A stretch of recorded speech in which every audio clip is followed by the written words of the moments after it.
It's all about the content. That's Jacob Blackman, ladies and gentlemen. Welcome to the Banff Podcast. We're here to talk about Transformers and dinosaurs. Not saying we're geeks, but you can probably infer that from our choice of content. Here's our opening jingle.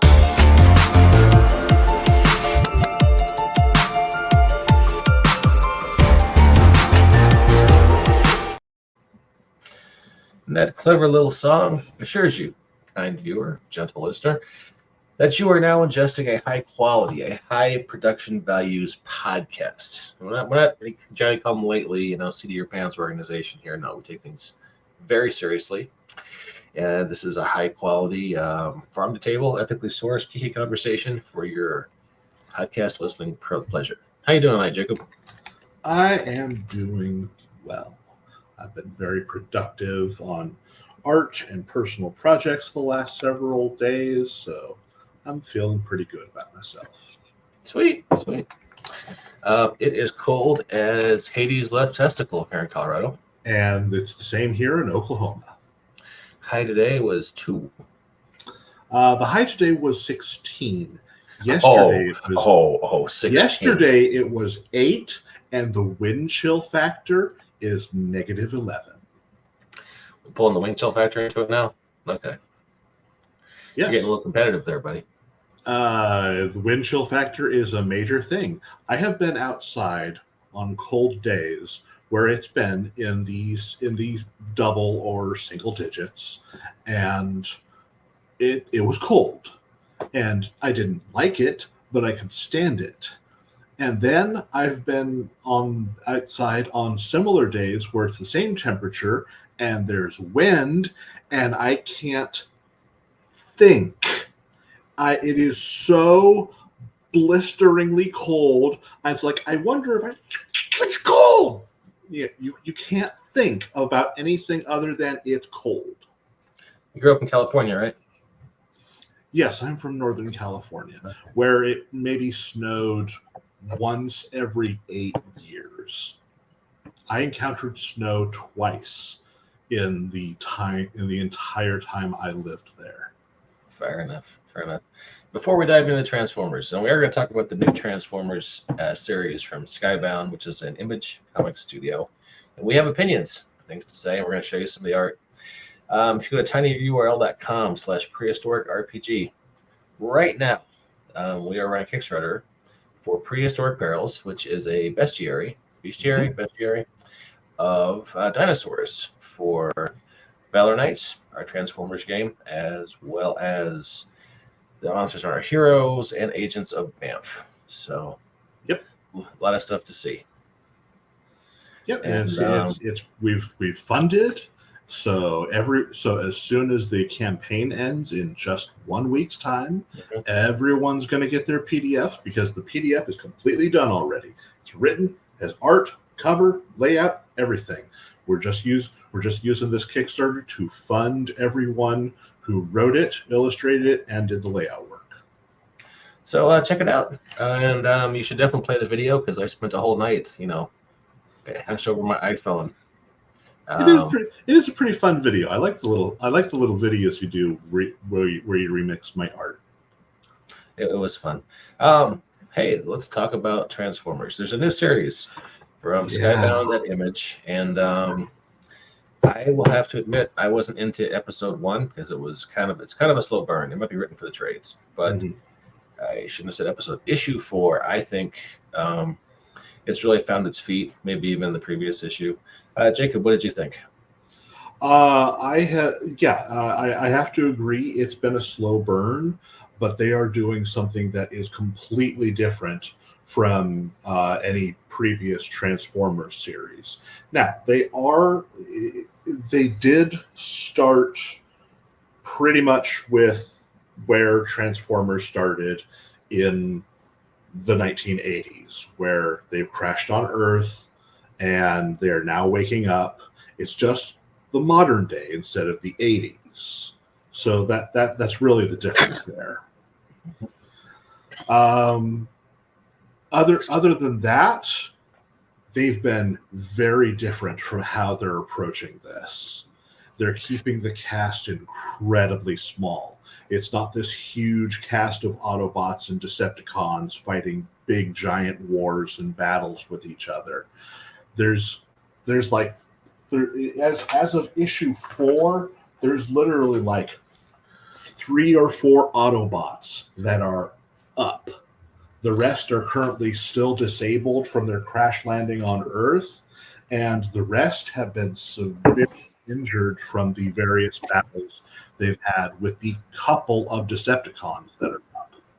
And yeah, I think it makes for better storytelling, and I mean it makes sense because it's not a toy driven comic. They're not trying to sell a bunch of toys the way the cartoon was.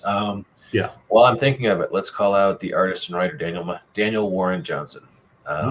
Is just doing a great job here. Let me see if I can switch to single page view and work through some of this. And darn you, Amazon, why'd you have to go and mess up? Why'd you have to go and mess up Comixology? It was so great. I knew. Yeah, Comixology used to display just beautifully, and now it's like, how does this work? Where do I make it full screen? How do I flip to the next? Yeah, I have no idea how to make it full screen, but here we are, and I'm trying to page through things, and it's not working the way it's supposed to. So we'll figure it out together. As for the whole general thing, this is all attached to a comic book universe that Image is calling the Energon universe. The Energon universe started with a comic that is currently ongoing called Void Rivals. And this is the first issue of Void Rivals, where, as you can see on my tiny little screen, has a picture. Let me stop sharing and give you solo. Okay, hang on one second. Stop screen share, and boom, Jacob. Now you are big. As you can see, the cover of Void Rivals, this is issue 1, has a picture of Jetfire on it. Autobot symbol emblazoned in everything.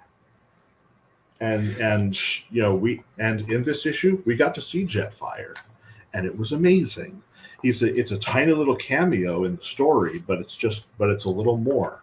And in issue 2, the two main characters, who are two humanoid aliens, run into the Schizoid, who is an alien mercenary from season 3 of the original Transformers cartoon show from the 1980s. And this is written by Kirkman, correctly? Yeah, this is written by Robert Kirkman, who gave us The Walking Dead and Invincible. Big name. Then we got to issue 3 of Void Rivals. Walking Dead? That's the zombie? I haven't heard about this. What? The zombie show? Zombies. What? Yeah. What are these zombies? Please, Mike. Please. In issue 3, we saw a Quintesson. Oh, all right. So they're giving us all the hits. You get all the hits in Void Rivals. Void Rivals takes place in outer space. It is part of the Energon universe. They're on like issue 6 right now, and then the story's been pretty cool. All right, so is Void Rivals another Transformers book? It is taking place in the same universe. We've had interactions with Transformers characters, and the Quintessons in particular are interested or might have had something to do with the events that led to the two alien factions who the two main characters come from being at war with each other. Okay. So this is kind of a book in the universe that sort of follows its own plot line, pulling characters from Transformers. And we had to mention that there's also a G.I. Joe book coming, and Duke makes a cameo in these first 4 issues. And in at least the last 2 issues, probably more, they're publishing a preview of the Cobra Commander upcoming series, which I didn't care for so much. Jacob, what did you think about it? So far, I have not yet enjoyed the G.I. Joe related stuff. I did like the cameo that Duke had in issue 2. I thought that was pretty cool. I did get the new GI Joe comic for the new issue 1. I didn't really care for it. Okay. And I did just buy the new issue of Duke, but I haven't read it yet, so I can't really comment on it.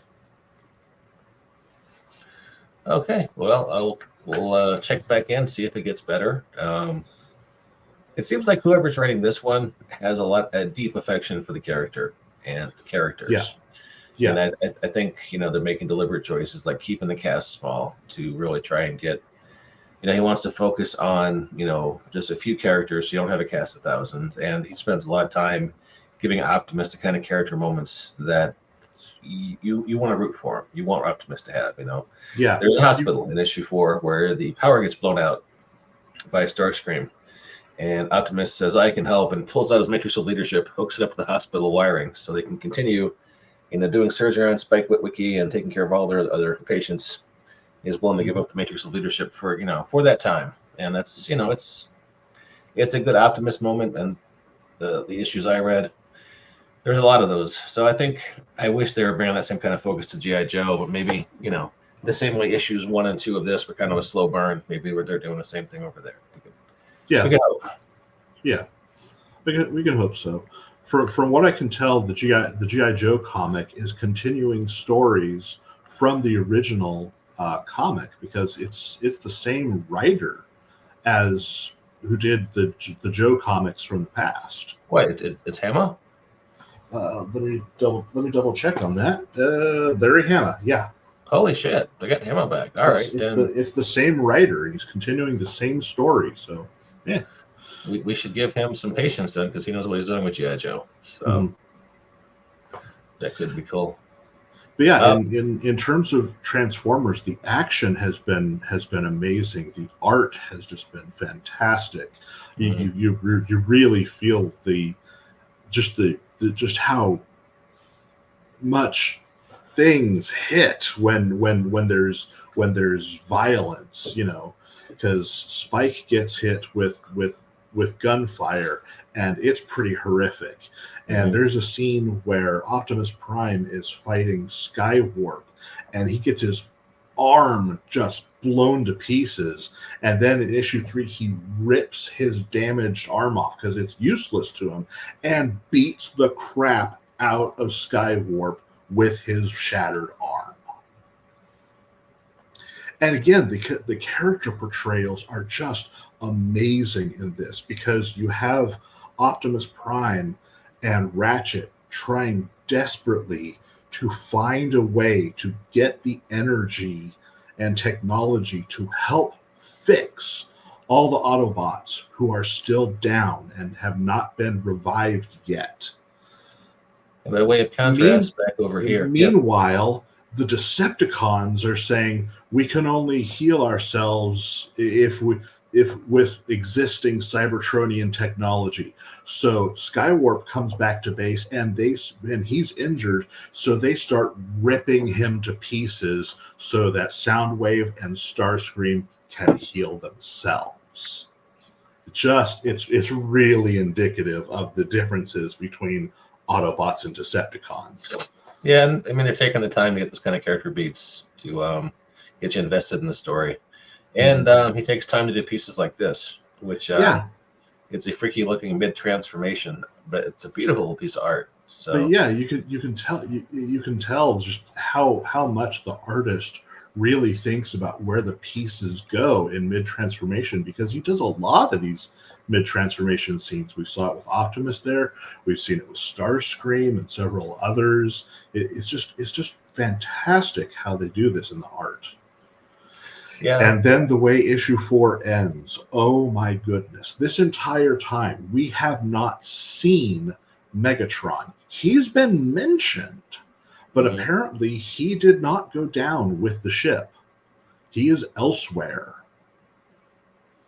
And then at the end of issue 4, apparently Optimus decides to go on the offensive, and one of the reasons he decides he does that is he has fixed his arm with Megatron's with Megatron's arm, complete with fusion cannon. Oh, I didn't get that. I'm glad you explained that to me. I missed that when I was going through it. Yeah, if you notice the panel, that's Megatron's Megatron's arm. God, you're right. How did I miss that? Okay. It's the silver chrome and everything. Mm-hmm. That's what he was carrying in his trailer. Okay. Yeah. I read through the first 2 issues too quickly, and I missed that. So. Right. After he ripped off his arm, Ratchet's like, we got this thing in your trailer, and Optimus like, no, he doesn't want to go there. But after what happened with Spike and the fact that the Decepticons specifically targeted the hospital because that's where the Autobots took their human companions to get healed, he's like, we can't let the Decepticons stay around anymore. The humans are too imperiled. We've got to destroy the Decepticons before they hurt more humans. So on goes the arm. Cliff jumper, let's go kick some ass. Mm-hmm. So I would say it does a good job of melding sort of modern sensibilities with the old G1 flavor. And I mean, the writing's better. Sometimes you're reading a Transformers comic. There have been some really good ones, but there have been some that are just, hey, we're servicing this IP, deal with it. But yeah, like issue 4, you've got a pretty intense argument between I want to say Ratchet and Optimus about what to do to course of action, and it reminded me of old conversations or arguments between Kirk and McCoy. A lot of characterization coming out through dialogue. Obviously, a lot of time and care put into it. So I'm interested to see where this series goes. So good start. I might start just following it in trades, just because the guy is very deliberate in his pacing, and that is great for a longer story. It can be a little frustrating month to month for me, just because I understand. Yeah, because I do like collecting trades as opposed to floppies, but I'm too much of a Transformers fan. I want this story now. Fair enough. So what else you want to talk about? Oh my! Well, if you're a Transformers fan, like we are, there's plenty of other Transformers media out there that I'm sure you will enjoy. There is an upcoming video game, which looks pretty cool. It should be out sometime later this year. But there's a new series called Earthspark that season 1 has been fully released, and I really enjoyed it. It is a series that takes place entirely after the Cybertronian War has ended. Okay. So Autobots and Decepticons are working together to try to stop rogue Transformers, primarily Decepticons, from running amok on Earth in the post-war Earth. So yeah, it's been in there's some new characters that show up and are created because of events that happen. I won't get into that because it's pretty integral to the story. Otherwise, yeah, I enjoyed the show. Some people might have some issues with the animation style, but I liked it. Yeah, it was pretty cool. I think this is a trailer for the next cartoon. This is Transformers Earthspark. It was announced October of 23. So the time frame is right.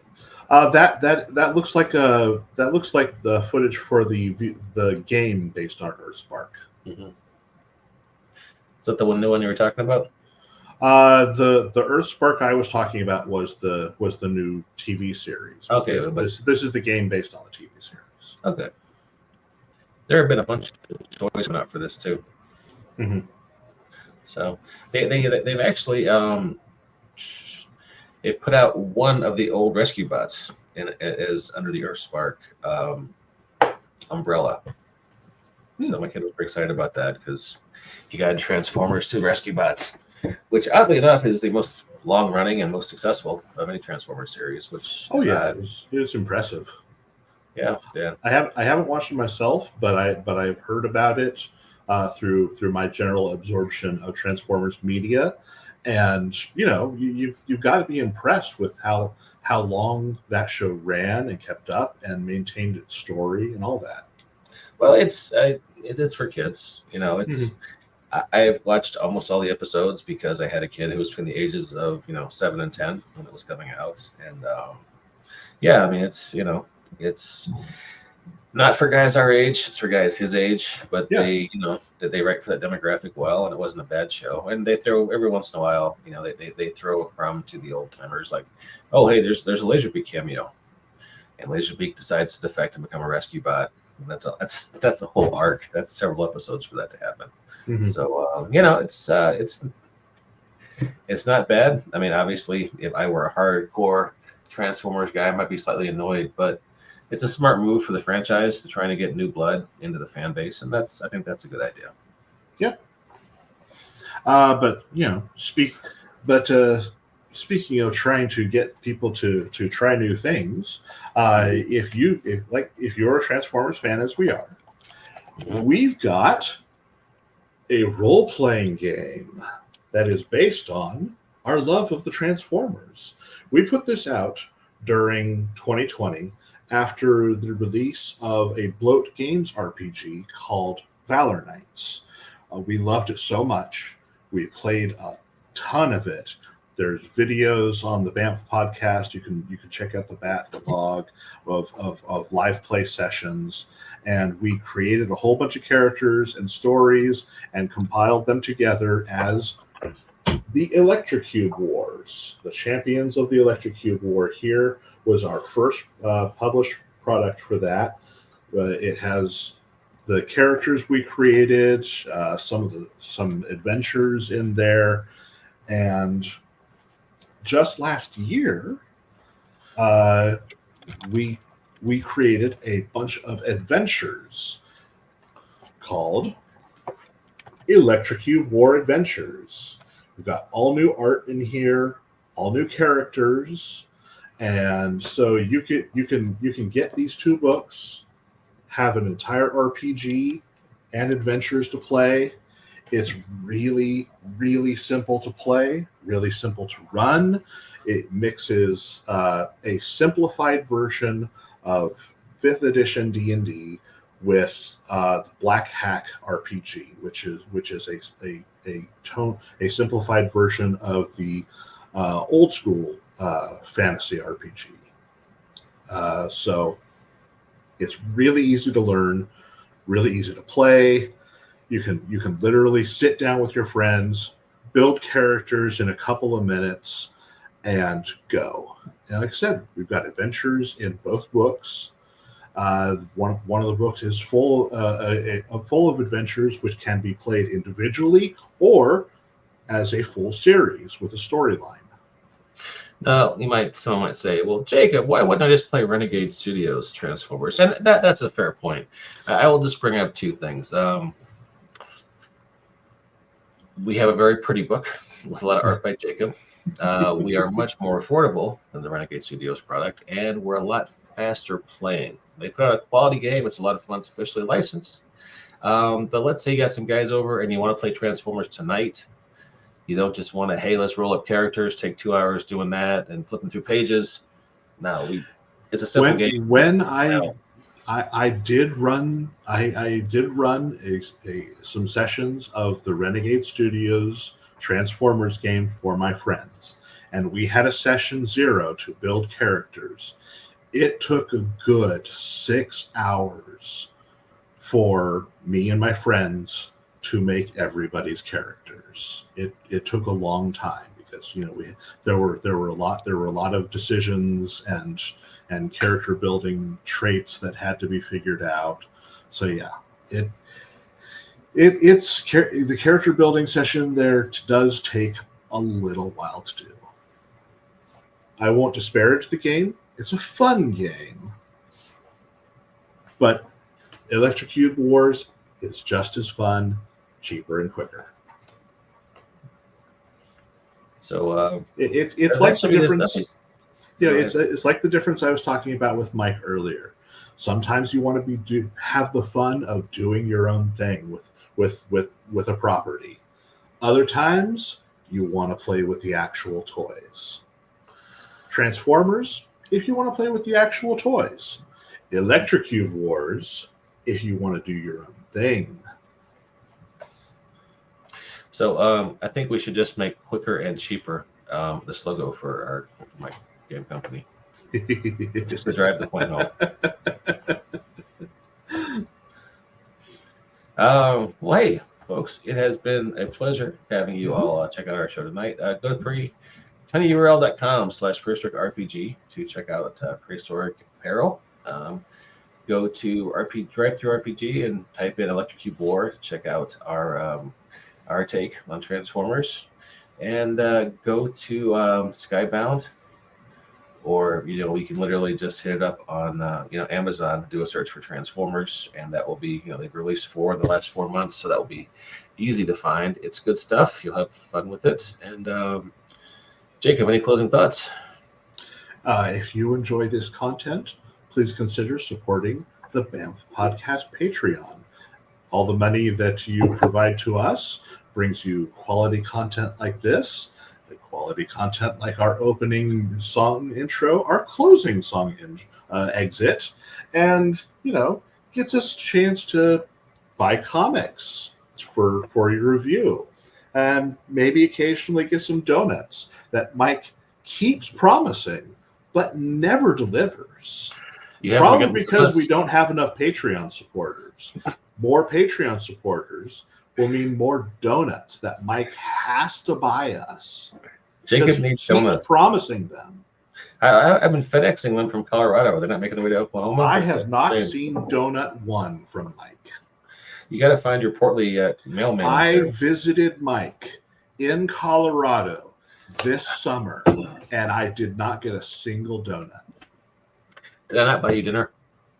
He did buy me a great barbecue dinner, on the other hand. And that was a nice barbecue place. It didn't take you to like really good barbecue place, yeah. So, But donuts next time. Fine. I hear you. So, all right, folks. Since Jacob said that we have an exit song, I guess I have to play an exit song. So hang on a second. With that happy notes, we will catch you next time.